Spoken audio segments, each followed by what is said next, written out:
우리가 지난주까지는 소유문답 1번에서 39번, 즉 하나님이 누구이신가, 그리고 그 하나님을 알기 위해서 하나님께서 우리에게 어떻게 계시, 즉 말씀해 주셨는가, 그 하나님의 계시를 통하여서 우리는 하나님의 어떠한 것들을 알 수가 있는가, 그리고 우리가 구원받기 위해서는 우리에게 무엇이 필요하고 우리의 구원자 되신 예수 그리스도께서 우리를 구원하시기 위해 어떤 일들을 하셨는가를 살펴보았습니다. 그래서 1번에서 38번까지는 하나님이 어떤 분이신가에 대해서 살펴보았다고 한다면 그 하나님께서 우리 인간에게 무엇을 요구하시는가? 즉 하나님께서 우리를 구원하신 목적이 무엇인가? 우리가 구원받은 하나님의 백성으로 이 땅을 어떻게 살아가야 되는가가 이제 39번부터 시작해서 107번까지 우리가 살펴볼 내용들이 되겠습니다. 우선 이러한 질문들을 한번 생각해 볼 수가 있을 것인데요. 십계명은 구약시대 사람들, 특별히 무려 3000년 전 모세가 출애굽하여서 광야에 있다. 이미 3000년 전에 지켰던 그 사람들이 지켰던 법이 아닌가. 오늘날과는 너무나 좀 동떨어져 있는, 현실에 맞지 않는 좀 구닥다리가 아닌가. 세월이 이렇게 많이 변했는데 우리가 굳이 그 옛날 3000년 전에 주셨던 그 구약시대에 주셨던 그 하나님의 말씀, 십계명을 비롯해서 율법을 지켜야 되는가? 또 신약시대에 예수님께서 말씀하시기를 예수님은 율법을 다 완성하셨다라고 했는데 그렇다면 예수님이 완성하신 그 율법을 우리가 꼭 지킬 필요가 있는가? 아니 예수님이 다 완성하셨다고 한다면 우리는 더 이상 율법을 지킬 필요가 없지 않는가? 그리고 굳이 예수를 믿지 않더라도 우리가 보니까 우리 아버지도 그렇고 우리 친척도 그렇고 내가 아는 지인도 그렇고 예수를 믿지 않아도 너무나 착하게 사는 사람들이 있는, 소위 말해서 법 없이 살 수 있는 사람들이 너무나 많은데 그런 사람들은 굳이 성경의 그 말씀이 아니다 할지라도 하나님의 말씀이 아니다 할지라도 이 땅을 너무나 착하게 살아가는 사람들입니다. 그러한 사람들에게까지 굳이 성경의 말씀대로 살아라고 우리가 권면해야 되는가? 우리가 이런 질문들을 생각해 볼 수가 있을 것입니다. 그렇다면 이런 질문들에 대해서 우리는 어떻게 대답을 해야 되는가? 과연 성경이 이것에 대해서 무엇이라고 답을 하고 있는가? 즉 하나님께서 우리에게 하나님의 말씀, 율법에 대해서 하나님의 말씀, 성경 말씀, 율법의 십계명을 지키라고 말씀하시는데 과연 그것은 합당한 것인가? 그리고 만일 우리가 그 율법을 지킨다라고 한다면 어떤 모습으로 지켜야 하는가? 즉 순종은 어떤 모습으로 순종을 해야 되는가? 그것이 바로 우리가 살펴볼 내용인 것입니다. 첫 번째 39번 소유문답 39번은요. 이렇게 질문합니다. 하나님께서 우리를 구원하신 하나님의 백성 삼아주신 그 하나님께서 우리에게 인간에게 무엇을 요구하신 의무가 무엇인가는 거예요. 그러니까 우리는 하나님의 백성을 뒤에 살펴보겠지만 하나님 창조주 하나님께서 피조물인 인간에게 과연 무엇을 어떤 삶을 요구하시는가? 즉 우리를 창조하시고 만드신 목적이 무엇인가? 39번의 답변을 한번 함께 읽어보겠습니다. 함께 읽습니다. 시작. 하나님께서 사람에게 요구하시는 의무는 그가 나타내신 뜻대로 순종하는 것입니다. 즉 창조주 하나님께서 우리 인간을 만드시고 구원자 되신 하나님께서 우리를 구원하셨는데 그 하나님께서 우리에게 요구하시는 것은 무엇인가? 왜 우리를 구원하셨고 왜 우리를 만드셨는가? 그에 대한 답변은 우리에게 순종을 요구하신다. 그 순종이 무엇이냐? 나타내신 뜻대로. 즉 구약 성경의 말씀들을 통하여서 좀 좁게 말하면 율법을 통하여서 더 좁게 말한다고 한다면 십계명을 통하여서 더 좁게 말한다고 한다면 예수님께서 말씀하셨던 두 가지의 계명을 통하여서 우리에게 순종을 요구하신다. 그래서 우리가 구원받은 이유가 무엇이냐? 하나님을 영화롭게 하고 즐거워하는 것인데 하나님을 영화롭고 즐거워하는 것은 무엇을 통해 할 수가 있는가? 하나님의 말씀을 순종할 때에 우리는 하나님을 영화롭게 하나님 되게 만들고 하나님의 말씀을 순종할 때 우리는 하나님을 하나님 되게 만들어 드리는 것이고 또한 하나님을 영원토록 즐거워하는 즉 하나님이 우리에게 약속하신 그 복, 즐거움을 누릴 수 있다라는 겁니다. 그래서 우리 인간의 목적은 우리가 이 땅을 살아가는 구원받고 살아가는 목적은 하나님의 말씀에 순종하기 위함이다. 이것을 도표로 간단하게 요약해 보면 이렇죠. 하나님께서 사람에게 요구하시는 의무, 우리에게 무엇을 과연 요구하시는가? 그것은 순종인데 무엇에 대한 순종이냐? 하나님의 말씀, 그가 나타내신 뜻. 또 한 면에서 이제 40번에서 살펴볼 것은 이제 도덕법이라고 하는 이 순종, 특별히 이 순종 가운데에 무엇을 순종할 것인가? 하나님의 말씀을 순종하는데 그 하나님 말씀 가운데에 영원한 도덕법이라고 하는 그 구체적인 항목을 통하여서 우리에게 순종을 요구하신다라는 것입니다. 그렇다면 하나님께서 우리에게 나타내신 뜻이란 무엇인가? 우리는 가정과 교회와 사회 속에서 하나님의 뜻에 합당한 삶을 살아야 합니다. 즉 하나님의 뜻에 합당한 삶을 살아야 하는데 하나님께서는 그런 우리들에게 우리 수준에 맞는 어떤 기준을 정하셨다는 거예요. 우리가 가정과 교회와 사회 속에서 우리 마음대로 살아가는 것이 아니라 하나님께서 우리에게 어떤 기준, 인간의 수준에 맞는, 우리 수준에 맞는 어떤 기준을 정하셨는데 그 기준이 무엇이냐? 도덕법이라고 통칭할 수 있는, 도덕법이라고 말할 수 있는 그 기준을 통하여서 하나님의 뜻대로 살아라고 말하고 있는 것입니다. 중요한 것은요, 하나님께서 그 기준을 정하셨다는 거예요. 여러분, 이게 중요합니다. 하나님께서 기준을 정하셨다는 거예요. 내가 정한 기준이 아닙니다. 여러분, 불교라든지 또는 유교라든지 여러 종교들은요, 내가 기준을 정하는 거예요. 내가 이 정도 수준으로 살면은 도덕적인 삶을 사는 사람이다. 소위 말하는 도덕군자의 삶을 살기 위해서는 내가 어느 정도의 기준을 정하는 거예요. 그래서 군자라고 하면 모름지기 이런 기준에 따라서 살아야 된다. 유교에서 말하고 있는.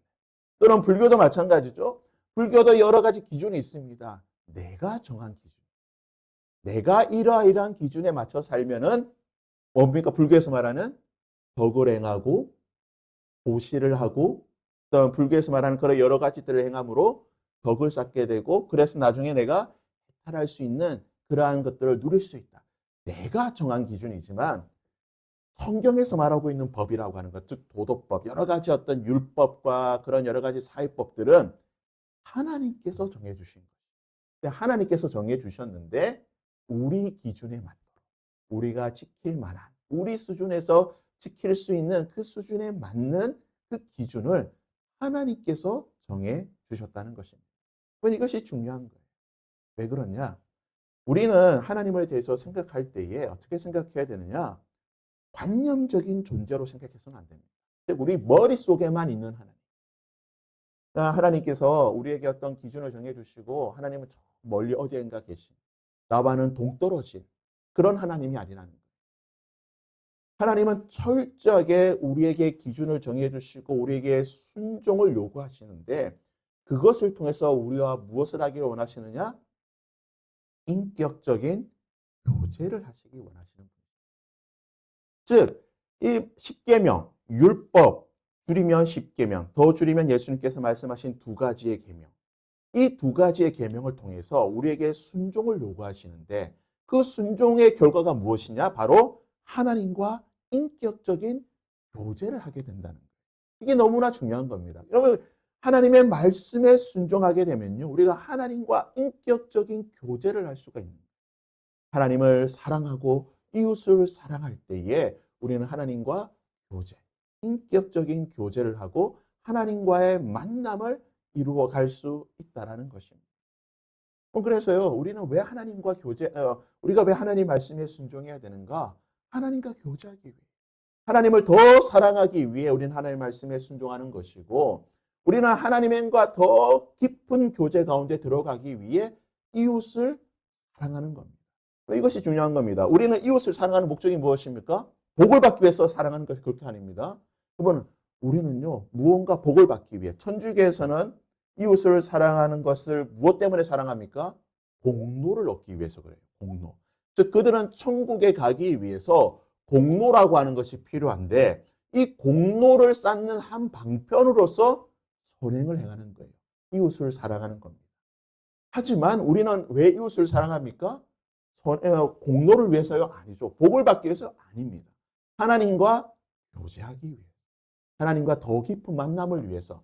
우리가 이웃을 사랑할 때 우리는 더 하나님을 사랑하게 되고 더 하나님과 가까이 나가게 된다는 거예요. 이웃에게 선행을 베풀 때에 우리는 더 하나님과의 깊은 교제에 나아가게 되는 겁니다.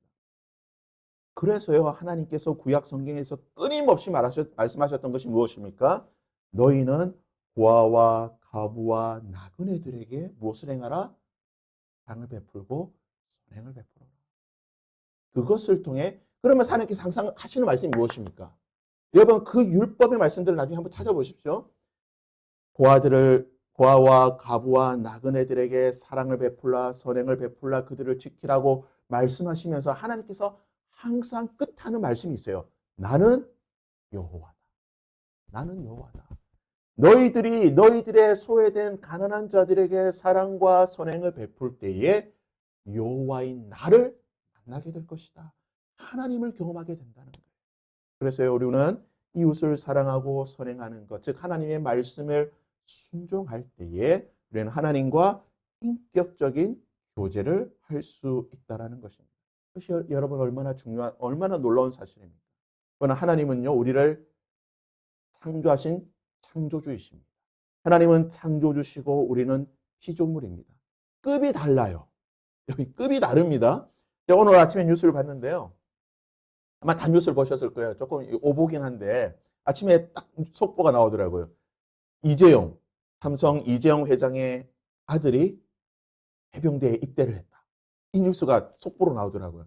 댓글 쭉 보니까 삼성은 다 병력 기피자들인데 할아버지 이병철부터 해야 이병철, 이건희, 이재용까지 전부 다 병력 기피자들인데 아니 그 손자가 군대를 가다니. 야, 이거 좀 세상이 바뀌었다. 뭐 급이 다르다 막 나오더라고요. 그러다가 이제 그게 오보라고 오해 다시 이게 정정돼서 나왔는데 여러분 급이 달라요. 창조주와 피조물은 급이 다릅니다. 재벌이요 우리와 급이 같겠습니까? 급이 다르죠. 급이 다릅니다. 근데 그 급과는 비교할 수 없는 급이 뭡니까? 창조주와 피조물의 간격이에요. 다른 말로 해서 뭡니까? 절대자 하나님, 철저한 죄인인 우리, 도저히 넘을 수 없는 그 간격, 그 급이 있는데 이 급을 하나님께서 뛰어넘으시는 거예요. 그것을 초월해서 우리에게 찾아오시고 우리와 교제하시고 우리와 만나시고 우리와 함께 하시는 거예요. 무엇을 통해서요? 우리가 하나님의 말씀에 순종할 때. 우리가 하나님의 말씀에 순종할 때에 십계명, 구약의 율법, 십계명, 예수님께서 말씀하신 두 가지의 그 계명. 그것에 대해 순종할 때에 창조주이신 하나님을 피조물인 우리가 만나고 교제할 수 있는 대등한 관계 속에서 여러분 교제라고 하는 것은요 대등한 관계 속에서 하는 거잖아요. 우리가 서로의 만남이 있고 사귐이 있다고 하는 것은 어느 정도 대등한 관계 속에서 만남과 사귐과 교제가 있는 것인데 창조주 하나님께서 피조물인 우리와 교제를 대등한 관계처럼 맺어주시고 교제하시는데 그것을 무엇을 통해 하시는가? 하나님의 말씀에 순종할 때 하나님께서 친히 우리에게 찾아오셔서 그러한 일들을 행하여 주시겠다는 겁니다. 그래서 여러분 우리가 하나님의 말씀을 지키는 것은 너무나 중요한 것이에요. 하나님께서 우리에게 나타내 주신 그 하나님의 법에 순종하는 것은 너무나 중요한 것입니다. 그래서요, 이 순종이 무엇인가? 이제 이 순종의 의미를 한번 살펴봐야 됩니다. 여러분, 우리가 순종이라고 할 때에 순종에 대해서 어떻게 생각하십니까? 단순히 무언가의 어떤 뭐 우리가 순종이라고 하면 좀 이제 갑을의 위치에서 갑에 있는 사람이 명령하면은 을에 있는 사람이 그것을 지키는 것. 우리가 보통 이것을 이제 뭐 순종, 조금 더 뭐라고 할까요? 좀 엄격하게 말하면 복종이라고 이야기하잖아요. 순종 또는 복종이라고 이야기하는데 예수님께서 보여주신 순종은 좀 다릅니다. 예수님은 성경에서 말씀하시기를 예수님은 우리에게 순종의 본을 보여주셨다고 하시는데 그렇다면 예수님은 우리에게 무슨 순종의 본을 보여주셨습니까? 예수님께서 우리에게 보여주신 순종의 본이 무엇입니까? 예수님은요, 하나님을 사랑하시는 것을 통해서 순종을 보여주신 거예요. 좀 차이를 아시겠습니까?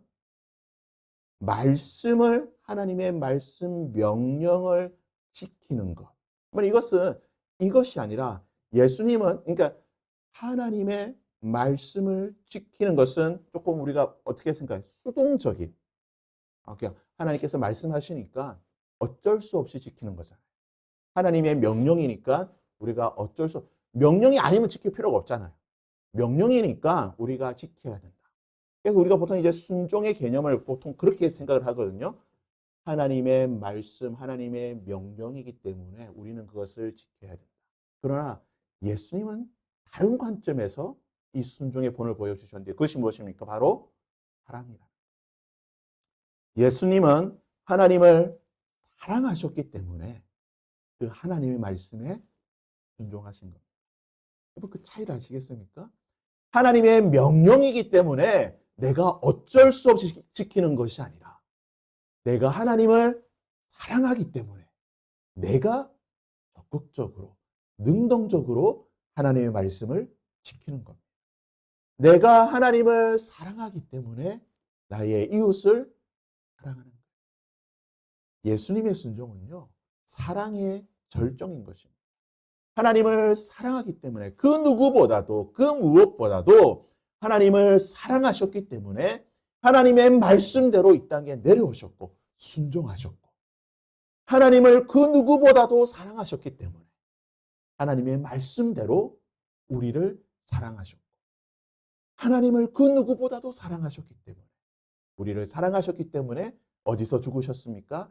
십자가에 죽으시는 순종의 절정을 보여주셨다는 거예요. 그래서 여러분 순종의 참된 가치는 무엇이냐? 사랑의 표현인 것입니다. 우리가 하나님을 사랑할 때에 우리는 순종할 수밖에 없어요. 여러분 순종을 억지로 하려고 하면 힘들어요. 여러분 하나님의 명령이라고 생각하면 여러분 그게 얼마나 힘듭니까? 구약에 무려 613가지의 명령이 있습니다. 여러분 구약에 이 랍비들이 하나님의 말씀을 쭉 요약해 보니까 무려 613가지의 명령이에요. 613가지 명령을 지킨다라고 생각하면요. 얼마나 복잡하고 힘들고 괴롭습니까? 이것은 해야 되나? 이것은 하지 말아야 되나? 어떻게 해야 되나? 정신이 없어요. 그런데요. 그런 명령의 관점이 아니라 내가 하나님을 사랑하기. 내가 하나님을 사랑하기에. 하나님의 사랑하기에 하나님의 말씀을 행한다라고 한다면 여러분 613가지의 명령이 아니라 하나님을 사랑하고 이웃을 사랑하는 두 가지의 하나님의 말씀으로 우리는 하나님의 말씀을 지키고 순종할 수 있는 거예요. 그럼 얼마나 은혜롭고 어떻게 보면 너무나 간편하고 너무나 핵심적인 사랑입니다. 그래서 여러분 우리가 순종이라고 생각할 때에 오늘 이것만 기억하시면 돼요. 순종이 무엇이냐? 하나님께서 우리에게 말씀하신 것을 우리가 순종해야 되는데 하나님이 우리를 구원하신 목적은 우리가 이 땅 가운데 하나님의 백성으로 부름받은 목적은 하나님께서 우리에게 나타나신 계시, 즉 하나님의 말씀을 순종하는 것인데 그 순종이 무엇이냐? 하나님을 사랑하는 하나님을 사랑하게 되면 자연스럽게 누구를 사랑하게 됩니까? 이웃을 사랑하게 됩니다. 왜냐? 예수님께서 그렇게 보여주셨기 때문에 예수님의 그 순종의 본을 따라서 우리가 하나님을 사랑하면 무슨 말이죠? 경신애인. 하나님을 사랑하고 섬기면 사람을 사랑하고 섬길 수밖에 없는 게 우리의 삶인 줄 믿습니다. 그래서요, 이제 이 사순절 기간이 계속되고 있는데 우리가 사순절 기간 동안 십자가를 깊이 묵상할 때에 하나님의 말씀에 순종하고 싶을 때에 무엇을 행해야 되는가? 사랑을 생각하면 됩니다. 내가 오늘 하루 더 사랑할게. 여러분 그것이 하나님의 말씀에 순종하는 인 줄 믿습니다. 하나님을 사랑하는 것에 순종할 때 우리가 하나님의 말씀을 지켜가는 것이고 그것을 통하여서 우리가 이 땅에 살아가는 그 의미와 목적을 회복하고 살아가게 되는 것인 줄 믿습니다. 바라기는 이번 사순절 그리고 내일 모레 이번 한 주 말씀에 순종하는 것을 하나님을 사랑하는 것을 통해 지키고 행하는 저와 여러분이 되어서 하나님께서 우리를 이 땅에 세우시고 부르신 그 의미와 목적에 부합하는 하루의 삶을 살아가는 저와 여러분이 될 수 있기를 주님의 이름으로 부탁드립니다. 함께 이 찬양을